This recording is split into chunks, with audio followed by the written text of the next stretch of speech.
देर आए दुरुस्त आए। अगर आपने ये वीडियो ओपन की है तो आप टाइम, एफर्ट्स और मल्टीपल फेलियर ऑफ प्रीलिम से परेशान होंगे, ये तो बिल्कुल क्लियर है। और अगर आपका फर्स्ट अटेम्प्ट है तो आपका वो अटेम्प्ट बच जाएगा, अगर आपने सही तरीके से जैसे बताया गया वैसे प्रिपरेशन की तो।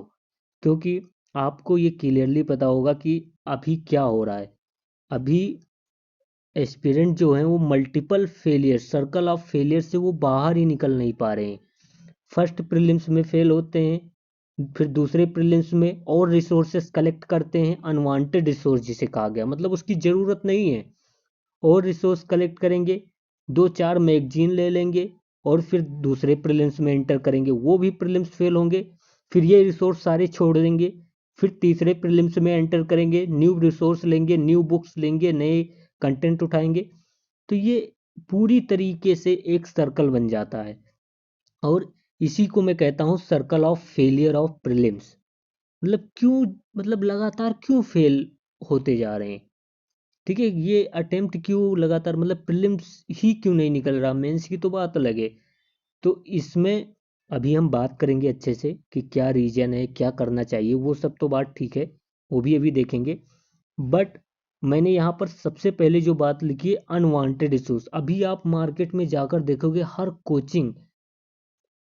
कोचिंग वालों का मटेरियल आपको मिल जाएंगे, और एक एक सब्जेक्ट का, आप हिस्ट्री का उठा लीजिए, एक एक सब्जेक्ट में एक एक कोचिंग कम से कम 10 रिसोर्सेस निकाले होंगे वो।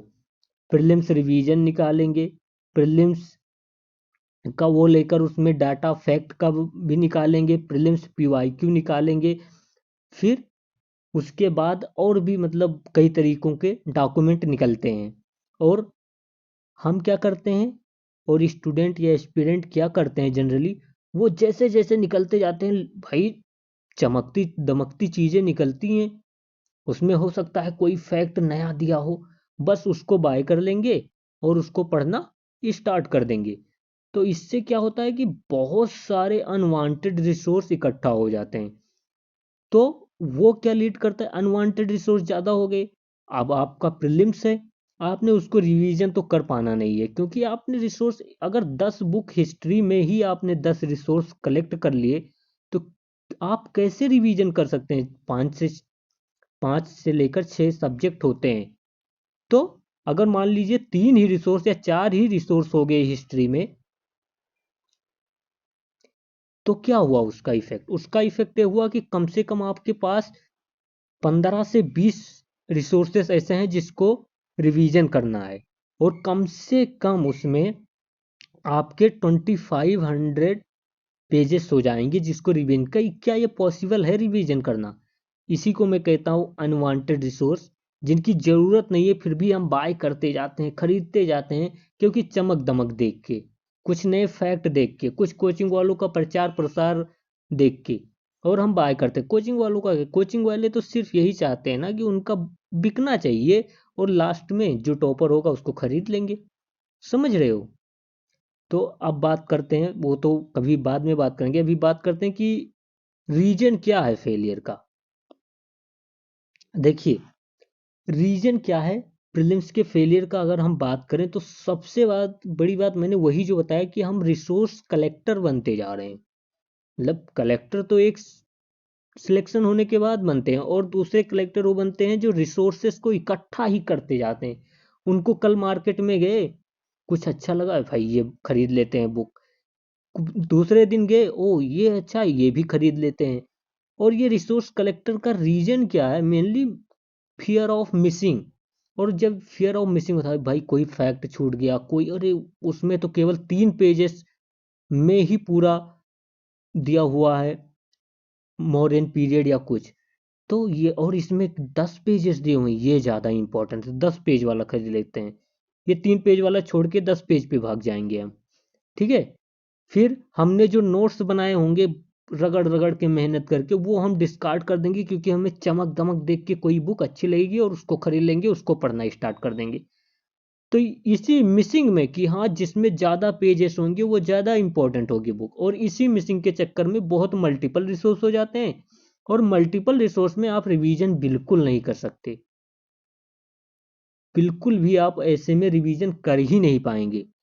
तो ये क्या होता है, रिवीजन बहुत मिनिमम हो जाता है और रिसोर्स क्या हो जाता है, मैक्सिमम हो जाता है।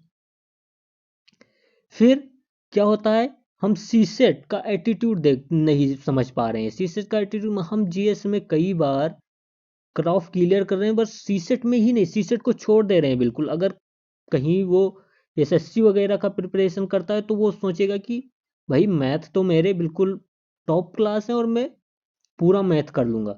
बट सीसेट अगर हम देखें तो वो अभी वो मैथ नहीं रहा है पूरा, वो एप्टीट्यूड है। मैथ और एप्टीट्यूड में मैथ जो होता है उसमें आप कोई फॉर्मूला लगाएंगे, आप कोई एक फेज फॉलो कर कर, एक स्टेप फॉलो कर कर आप सॉल्व कर सकते हैं। बट एप्टीट्यूड में क्या होता है, आपको एक स्टेप नहीं, उसमें कई स्टेप्स होंगे, आपके माइंड के लेवल पर खेला जाता है। तो सीसेट को हम पूरा इग्नोर कर देते हैं और इसमें हमारी लग जाती है। फिर करंट अफेयर, भाई अभी जैसे 2 मंथ बचेंगे यूपीएससी के प्रीलिम्स के, वैसे भाई इतनी ज्यादा होड़ मचेगी करंट अफेयर की यूट्यूब पर, इतनी ज्यादा कि एक एक बंदा कम से कम 10-10 मैगजीन करता है। 10-10 मैगजीन पूरा मंथ और पूरा ईयर, जो वो इंडियन एक्सप्रेस और न्यूज़पेपर पढ़ता है वह या नोट्स बनाता है शॉर्ट, उसको छोड़कर केवल वो मैगजीन पे टिक जाता है। और कम से कम 15 से 20 रोज, अब मानिए ये बिल्कुल सही है, 15 से 20 दिन केवल अगर हम बात करें तो वो लोग करंट अफेयर पर उस टाइम को में दे देते हैं जब सबसे ज्यादा जरूरी होता है कि आप अपने स्टैटिक पोर्शन को रिवीजन करें। उस टाइम पर आप 15 से 20 रोज करंट अफेयर्स को दे देते हैं। तो ये आपको एक बात करनी है कि जब भी आप करंट अफेयर, आपको पढ़ने का मना नहीं कर रहा हूं, आप करंट अफेयर पढ़िए 2 मंथ पहले का, मतलब 2 मंथ पहले आपके सारे करंट अफेयर खत्म हो जाने चाहिए। फिर 1 मंथ का लास्ट में कर लेना बस, प्रीलिम्स के मंथ का तो करना ही नहीं है। तो ये इतना ही आपको करना है, 2 मंथ पहले आपको जो करंट अफेयर का करना है, जो नोट्स बनाना वही बनाना है। उसके बाद आपको यूट्यूब पर जाकर जो नंगा नाच हो रहा है उस पर कुछ नहीं करना है करंट अफेयर के लिए। ये आप ये समझ लीजिए, क्योंकि प्रीलिम्स के टाइम पे 15-20 दिन देने का मतलब हुआ कि आप बहुत लोगों से पीछे हो गए हैं। उस टाइम पे आपको 15-20 दिन आप करंट अफेयर, मैगजीन्स, इन सब पर बिल्कुल नहीं खर्च करेंगे। ये आप बिल्कुल ध्यान में रखिएगा। फिर हम बात करते हैं कि एक जनरल परसेप्शन है। पहली बात, पीवाईक्यू को कहते हैं कि पीवाईक्यू तो सब लोग करते हैं, ऑफ कोर्स सब लोग करते हैं, बट आप ये बताइए कि आपने खुद कब ट्राई किया पीवाईक्यू सॉल्व करने का पेपर लेकर, खुद सॉल्व पीवाईक्यू लेकर आए, उसको पढ़ लिया ऐसे बिल्कुल एसे की तरह और स्टोरी की तरह हो गया? नहीं भाई। जब आप पीवाईक्यू खुद सॉल्व कीजिए, उसमें देखिए कि कौन से वर्ड ज्यादा रिपीट होते हैं, कौन से स्टेटमेंट किस वे में पूछा जाता है, उस पे आप फोकस कीजिए। कौन से टॉपिक ज्यादा पूछे, अगर आप एसए की तरह पढ़ेंगे तो आपको आंसर पता चलेगा पीवाईक्यू का, वो ज्यादा नेसेसरी नहीं है। आप नेसेसरी ये है आंसर से ज्यादा पीवाईक्यू के, कि कौन सा टॉपिक और किस लेमेंटर में कौन सी भाषा में पूछ रहा है। हिंदी इंग्लिश की नहीं बात कर रहा हूं मैं, टोन की बात कर रहा हूं। आप जब वो टोन पकड़ लेंगे, एग्जामिनर के माइंड को पढ़ लेंगे ना, तब आपका पीवाईक्यू करना सफल होगा सीरियसली में, उससे पहले नहीं। बहुत लोग होता है क्या कि वो तो पीवाईक्यू ही नहीं करते, इसके चक्कर में कहते हैं पीवाईक्यू तो रिपीट ही नहीं होता तो पीवाईक्यू करेंगे क्या। पीवाईक्यू रिपीट होने के लिए कहाँ किया जाता है, पीवाईक्यू इसलिए किया जा करते हैं हम कि हमें टॉपिक पता चले और माइंड पता चले एग्जाम का। और वो तभी पता चलेगा जब आप खुद पीवाईक्यू ओपन करेंगे, विदाउट सॉल्यूशन का ओपन कीजिए, उसके चारों ऑप्शन को देखिए और चारों ऑप्शन के देखने के बाद वो ऑप्शन सही क्या क्यों हुआ वो देखिए। फिर आप गूगल पर खुद जाइए, कम से कम मिनिमम 5 ईयर का तो ऐसे कर सकते हैं ना, 5 ईयर का पीवाईक्यू ऐसे करना है। फिर वो चारों ऑप्शन आपको खुद सॉल्व, उसके बारे में पढ़ना है कि हाँ ये क्यों आया इस ऑप्शन में, तब आपका वो पीवाईक्यू सफल होता है। वैसे पीवाईक्यू करना तो सब लोग करते हैं, पीवाईक्यू के भी एक पूरा यूट्यूब पर पूरा मैराथन चलती है, लेकिन उसका कोई फर्क नहीं पड़ता। आप पीसीएस नहीं दे रहे हैं, आप पीसीएस के कि पीवाईक्यू कर लेंगे और वही रिपीट होगा और आपका भला हो जाएगा, बिल्कुल नहीं। आपको पीवाईक्यू का भला जब होगा जब वो चारों ऑप्शन क्यों आए एग्जाम में वो पता होगा। और आपको जब ये पता होगा कि हाँ एग्जाम जो एग्जामिनर है उसका माइंडसेट और वो किस टोन में ये पूछ रहा है, और कहाँ कहाँ वो कौन कौन से वर्ड ज़्यादा रिपीटेडली वो आस्क रहा पूछ रहा है, तब आपका फायदा होगा। ठीक है, तो इस पे भी आपको बहुत फोकस करना है। तो मैंने क्या बोला, इसके बाद अगली वीडियो आप बताएंगे तो रिसोर्सेस पे आएगी। बट अभी आप याद रखें कि रिसोर्स कलेक्टर नहीं बनना है आपने। जो अपने resource ancient history, modern history और पॉलिटी जो एक बार पढ़ लिया है उसी को बार बार पढ़ते रहिए और पीवाईक्यू कीजिए बस। आपके हिस्ट्री का रिसोर्स 100 पेजेस से ज़्यादा हो गया तो समझ लीजिए कि आप प्रीलिम्स से में हिस्ट्री वो ना ही पढ़े तो ठीक है। अगर वो 100 पेजेस से ज़्यादा है तो उसको शॉर्ट कीजिए, प्रीलिम्स के लेवल पर लेकर आइए। कम उसको मिनिमम 50 और 70 पेजेस में उसको समराइज कर दीजिए पूरा। अगर प्रीलिम्स में आपका हिस्ट्री से मान लीजिए 20 क्वेश्चन आ गए, हिस्ट्री से 20 क्वेश्चन आ गए और आपने अपने 100 पेजेस से ठीक से, अगर मैं कह रहा हूँ 100 पेजेस आपने सही से लिखा है, पीवाईक्यू बेस्ड पर लिखा है, तो उसमें से कम 10 से 15 क्वेश्चन आप सॉल्व कर लेंगे। तो कहोगे कि ये तो बहुत कम है। भाई हिस्ट्री का क्वेश्चन पूछता ही ऐसा है यूपीएससी। आप हिस्ट्री में 20 के 20 कभी आप 2000 पेजेस वाली नोट्स पढ़ जाइए तब भी नहीं होंगे। और अगर आप मान लीजिए 2000 पेजेस का नोट्स हिस्ट्री में पढ़ते भी हैं और उसमें आपके 15 क्वेश्चन से 18 क्वेश्चन सॉल्व हो जाते हैं तो कौन सी बड़ी बात होगी। अगर आपने 100 पेजेस ही पढ़ के 12 से 14 क्वेश्चन सॉल्व कर लिए तो ये ज़्यादा नेसेसरी है कि ये 15-18 में फंसना ज़्यादा नेसेसरी है। कट ऑफ क्लियर करना है, प्रीलिम्स में आपको महारथी नहीं बनना है, वो मेंस में बन लीजिएगा। ठीक है, तो ये आप बिल्कुल फोकस करेंगे हर सब्जेक्ट पे। रिवीजन जितनी बार कर सको उतनी बार करो।